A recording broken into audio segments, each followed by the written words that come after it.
राधे राधे, जय माता की भक्तों।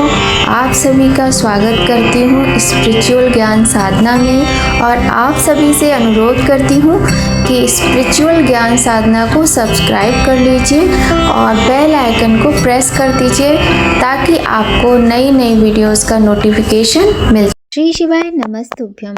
प्रदोष व्रत हर माह की त्रयोदशी तिथि को रखा जाता है।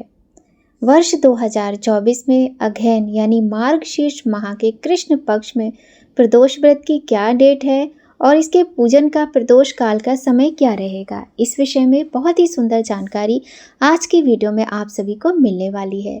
जय माता की। राधे राधे भक्तों, कैसे हैं आप सभी लोग। आशा करते हैं सभी लोग भगवान की कृपा से बहुत अच्छे होंगे और बताने के लिए कमेंट में जय माता की राधे राधे भक्तों अवश्य ही लिखिएगा। तो भक्तों, आज की वीडियो में हम बात करेंगे मार्गशीर्ष माह के कृष्ण पक्ष के प्रदोष व्रत के विषय में। प्रदोष व्रत हर माह की त्रयोदशी तिथि को रखा जाता है।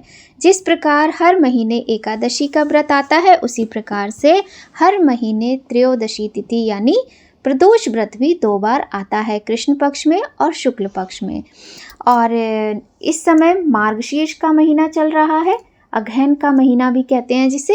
अगहन के कृष्ण पक्ष का प्रदोष व्रत किस डेट को रखा जाएगा, सही डेट क्या है और प्रदोष काल में पूजन का समय क्या रहेगा, बहुत ही सुंदर जानकारी आप सभी को आज की वीडियो में मिलने वाली है। तो भक्तों, आज हम आपसे अनुरोध करते हैं कि यदि चैनल पर पहली बार आए हैं तो चैनल को सब्सक्राइब कर लीजिए और बेल आइकन को प्रेस कर दीजिए ताकि आपको आने वाली वीडियोज़ का महत्वपूर्ण वीडियोस का नोटिफिकेशन समय पर मिलता रहे। भक्तों, आज की वीडियो बहुत महत्वपूर्ण है, आप पूरी वीडियो शुरू से अंत तक सुनिएगा। प्रदोष व्रत भगवान शिव को समर्पित है। यह व्रत हर माह की त्रयोदशी तिथि को रखा जाता है। प्रदोष व्रत रखने से भगवान शिव और माता पार्वती की कृपा भक्तों को प्राप्त होती है।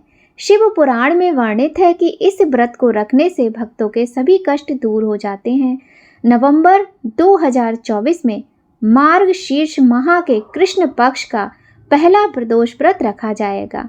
आइए ऐसे में जान लेते हैं कि प्रदोष व्रत की सही तिथि क्या है, इस दिन आपको किस विधि से पूजा करनी चाहिए और व्रत का महत्व क्या है, साथ ही पूजा का जो प्रदोष काल का शुभ समय है उसकी जानकारी भी आपको मिलने वाली है। भगवान शिव को समर्पित प्रदोष व्रत हर महीने की त्रयोदशी तिथि को रखा जाता है। नवंबर के महीने में हिंदू पंचांग के अनुसार मार्गशीर्ष माह का कृष्ण पक्ष चल रहा है। कृष्ण पक्ष की त्रयोदशी तिथि 28 नवंबर 2024 को सुबह 6:24 से शुरू हो जाएगी और अगले दिन यानी 29 नवंबर को सुबह 8:40 तक रहेगी। प्रदोष व्रत के दिन संध्या के समय यानी प्रदोष काल की पूजा का बड़ा महत्व है। प्रदोष काल के समय में त्रयोदशी तिथि 28 नवंबर को ही है, साथ ही उदया तिथि भी 28 को ही है। इसलिए मार्गशीर्ष महीने का पहला प्रदोष व्रत 28 नवंबर को ही रखा जाएगा। प्रदोष व्रत के दिन भगवान शिव की पूजा शाम के समय की जाती है। 28 नवंबर के दिन पूजा का शुभ मुहूर्त शाम 5:24 पर प्रारंभ होगा और रात्रि 8:06 तक रहेगा। इस दौरान भगवान भोलेनाथ की पूजा करने से आपको शुभ फलों की प्राप्ति होगी। प्रदोष व्रत में सबसे अधिक महत्व वो प्रदोष काल की पूजा का है। तो भक्तों, प्रदोष काल की पूजा का समय आप नोट अवश्य कर लीजिएगा। प्रदोष व्रत के दिन सूर्योदय से पहले उठकर स्नान करके स्वच्छ वस्त्र धारण करने चाहिए।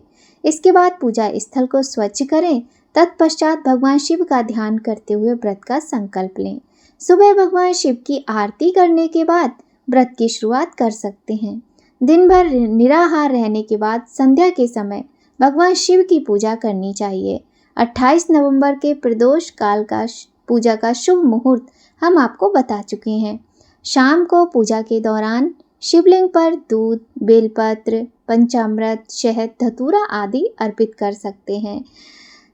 शिवजी के व्रत में सबसे पहले गणेश भगवान की पूजा, कार्तिकेय की पूजा, नंदीश्वर की और माता पार्वती की पूजा अनिवार्य होती है। उसके बाद ही भगवान भोलेनाथ और नाग देवता की पूजा का विधान होता है।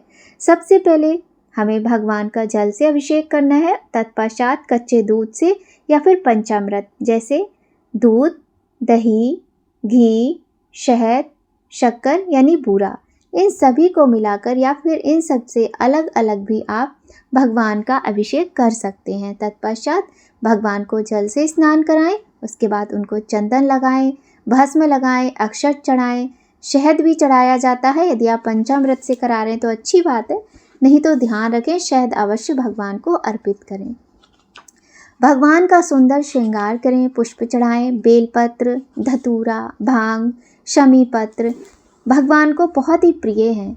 जनेऊ और अक्षत, जौ आदि भगवान को काले तिल अर्पित करें और दीप प्रज्वलित करें, पुष्प चढ़ाएं, भगवान को कुछ भोग लगाएं। चाहे तो आप फल का भोग लगा सकते हैं, नहीं तो खीर और हलवे का भोग भी भगवान को लगाएं। इसके बाद कथा पढ़ें और प्रदोष व्रत की कथा पढ़ने के बाद आरती करें। प्रदोष व्रत की कथा आपको स्पिरिचुअल ज्ञान साधना पर प्रदोष व्रत वाले दिन मिल जाएगी आरती के साथ। आरती करने के साथ शाम के समय कथा पढ़ने के बाद आपका व्रत पूर्ण होता है।